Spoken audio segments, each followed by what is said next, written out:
Assalamualaikum warahmatullahi wabarakatuh. Alhamdulillahirrabbilalamin. Amma ba'du. Sahabat-sahabat, kita bertemu lagi pada kajian kita filsafat. Kali ini kita akan bahas tentang perkembangan dunia filsafat, tapi lebih khusus kepada filsafat pendidikan.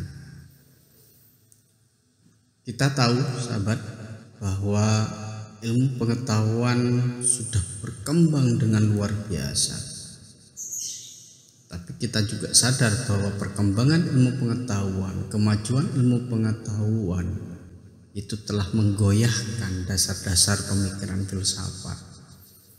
Yang dulunya filsafat itu the mother of science, induk dari segala ilmu. Tapi perkembangan ilmu pengetahuan menyeret filsafat hanya menjadi perekat atau semacam pendekatan berbagai macam-macam ilmu pengetahuan.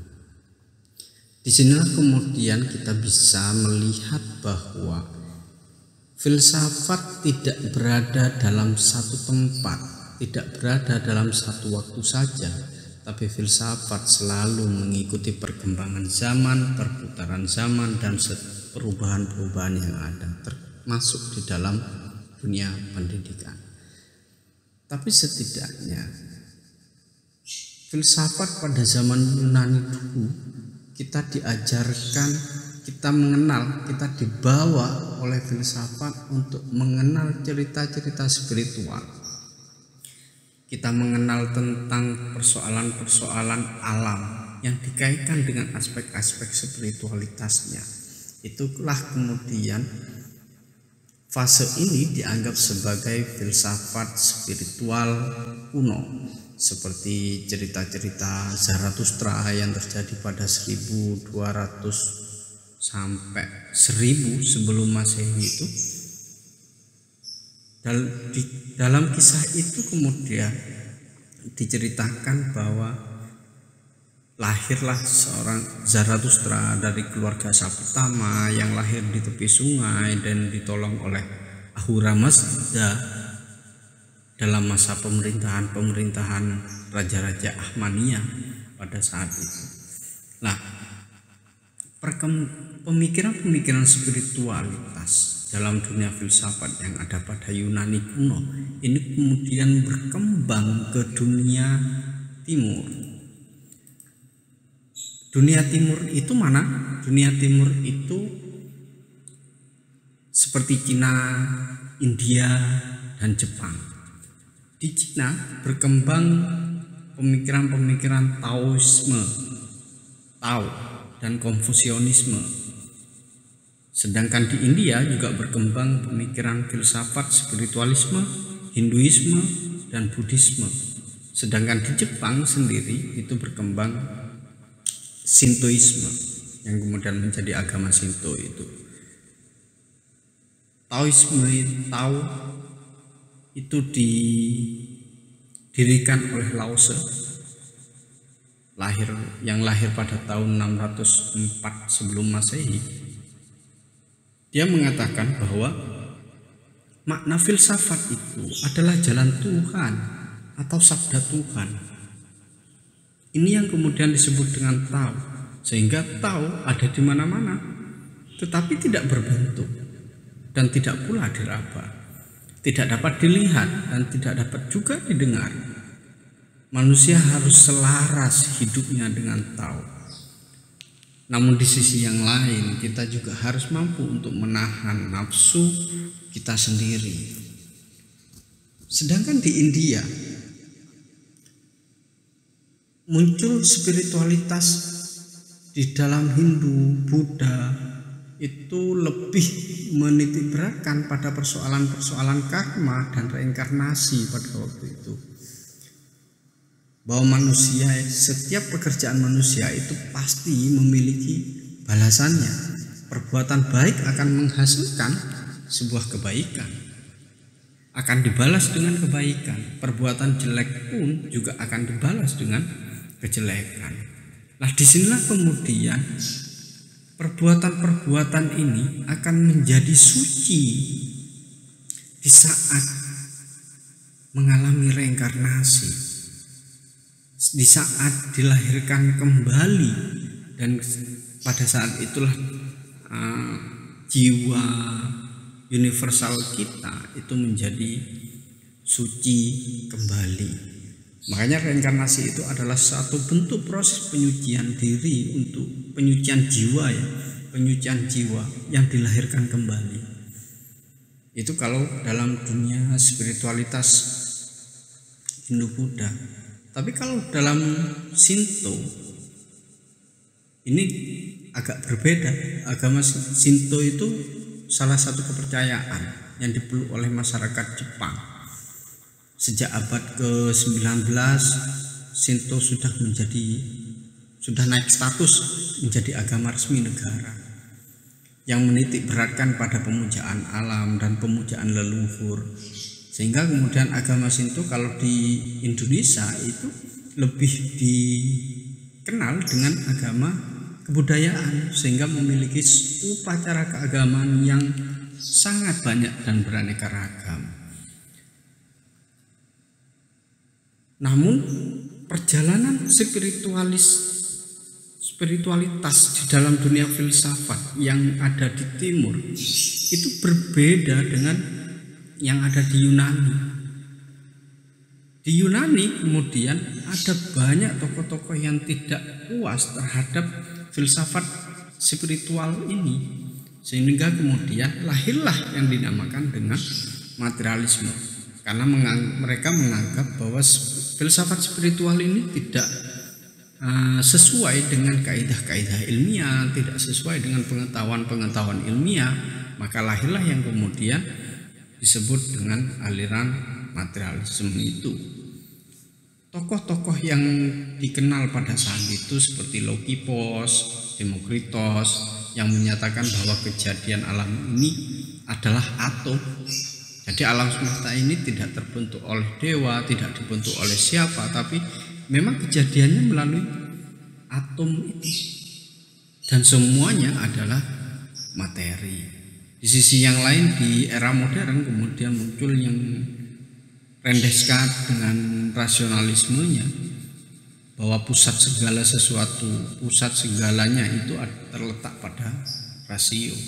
Nah, disinilah kemudian banyak orang-orang Yunani, ilmuwan-ilmuwan Yunani yang tidak puas terhadap pemikiran-pemikiran spiritualitas kuno, mencoba untuk mengembangkan kembali dunia filsafat, termasuk di dalam dunia pendidikan. Setidaknya yang bisa kita hadirkan pemikiran Socrates, pemikiran Plato, dan pemikiran Aristoteles tentang filsafat pendidikan itu. Filsafat pendidikan menurut Socrates sebagai seorang pemikir besar kuno ya, karena kalau kita membahas pemikiran filsafat Yunani, maka kita akan pasti bertemu dengan yang namanya Socrates itu. Gagasan filosofisnya dan yang luar biasa, gagasannya, metodenya itu memiliki pengaruh terhadap teori dan praktek pendidikan di seluruh dunia, khususnya di Barat. Bagi Socrates, prinsip dasar pendidikannya adalah metode dialektis. Makanya di dalam metode dialektis itu ada tesis, ada antitesis, ada sintesis. Metode inilah yang digunakan oleh Socrates sebagai dasar teknis pendidikan yang direncanakan untuk mendorong seseorang belajar berpikir secara cermat, untuk menguji coba diri sendiri. Setelah kita berpikir secara cermat, mencoba menguji pengetahuan diri kita, maka kita pasti akan mampu untuk memperbaiki pengetahuannya. Dengan dasar ini kemudian Socrates ingin mengatakan bahwa pengetahuan kita itu perlu diuji oleh pengetahuan orang lain. Karena pengetahuan kita itu adalah milik kita, yang kemudian harus didialektikkan dengan pengetahuan orang lain yang mungkin berbeda, sehingga kemudian menciptakan satu sintesa pengetahuan yang disepakati bersama.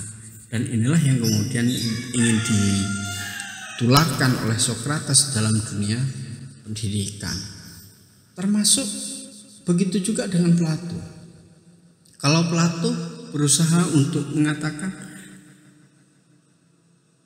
pendidikan itu sangat butuh, sangat perlu. Pendidikan itu baik bagi diri kita, baik selaku individu maupun warga negara. Jadi kita sebagai individu membutuhkan yang namanya pendidikan, kita sebagai warga negara yang baik pun membutuhkan yang namanya pendidikan. Disinilah kemudian Plato mengatakan bahwa negara wajib memberikan pendidikan kepada setiap warga. Negara wajib memberikan pendidikan kepada setiap warga. Namun setiap peserta didik, setiap manusia harus diberi kebebasan untuk mengikuti sesuai dengan bakat, minat, kemampuan masing-masing, sesuai dengan jenjang usianya. Jadi nggak benar kalau kemudian kita harus dicekoki oleh satu materi, dua materi, tiga materi, tapi harus memiliki kebebasan yang sesuai dengan minat dan bakatnya.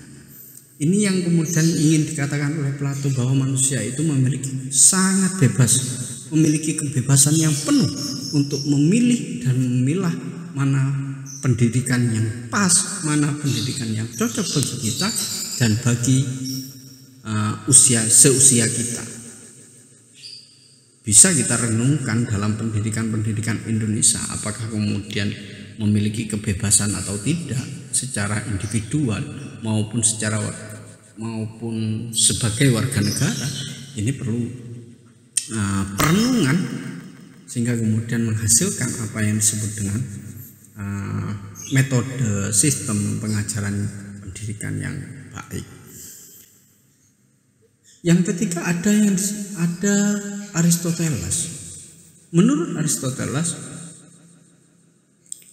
agar manusia itu dapat hidup baik secara individu maupun secara sebagai warga negara, maka ia harus mendapatkan pendidikan. Pendidikan bukan hanya soal akal semata, melainkan soal memberi bimbingan pada perasaan-perasaan yang lebih tinggi. Maksudnya adalah akal yang kita miliki harus digunakan untuk mengatur nafsu-nafsu yang ada dalam diri kita. Akal sendiri tidak berdaya sehingga ia memerlukan dukungan-dukungan perasaan yang lebih tinggi agar diarahkan secara benar.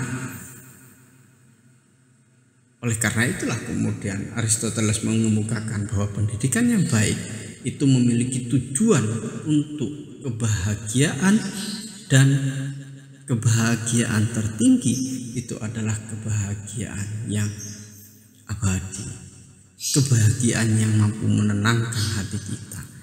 Makanya kemudian Aristoteles memberikan sebuah tawaran bahwa sangat penting untuk membentuk kebiasaan pada pendidikan dasar. Jadi usia muda itu harus ditanami kesadaran moral. Bukan hanya sekedar kepintaran, bukan hanya sekedar pengetahuan, tapi kesadaran moral itu harus ditanamkan sebagai fondasi agar pemikiran-pemikiran selanjutnya tidak keluar dari kebahagiaan abadi itu. Begitu sobat pengantar. Saya kira pertemuan kita kali ini kita cukupkan sahabat. Kita bertemu lagi di minggu depan dengan tema yang berbeda. Sebelum kita menutup kajian filsafat, ngawas filsafat kali ini, seperti biasa mari kita membaca sholawat hasbi bersama-sama. Hasbi Rabbi Jalla Allah ma fi qalbi khairullah Nur Muhammad sallallahu la ilaha illallah Hasbi Rabbi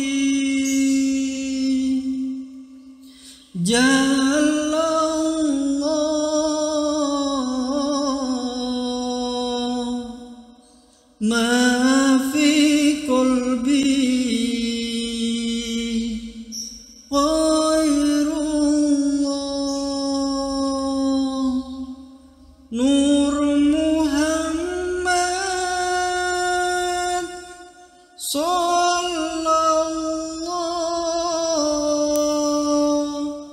la ilaha illallah.